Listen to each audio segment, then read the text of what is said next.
বন্ধুরা, কবিগুরু রবীন্দ্রনাথ ঠাকুরকে আবার ফিরে পেয়েছি। আর হ্যাঁ, ভিডিও একটু শেয়ার করে দিও, ঠিক আছে? আমি তোমাকে ভালোবাসি, তুমি বুঝেছো? না, আমি বুঝি না, তুমি ভালো করে বুঝাই দাও আমারে কি করে ভালোবাসতে হয়। আমি তো এখনো ট্রেনিং এ আছি, আগে ভালোবাসাটা ABCD শেখাও, তারপর হার্ট ব্রেকের সিলেবাসে যাবো।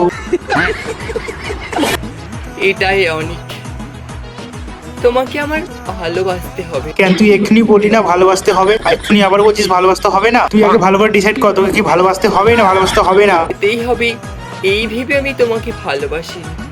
কিভাবে ভালোবাসবি? আন্টি পিন্টি বেঁধে রেখে? আষ্টি পিষ্টি বেঁধে রাখবো।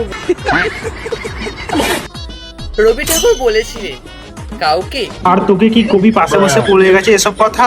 পছন্দ করতে 1 মিনিট সময় লাগে, কাউকে ভালোবাসতে 1 ঘন্টা। কেন, তোকে রবি ঠাকুর কি বলে গেছে কাউকে পছন্দ করতে 1 মিনিট টাইম লাগে আর কাউকে ভালোবাসতে 1 ঘন্টা সময় লাগে? রবি ঠাকুর আর তোকে কি কি বলে গেছে?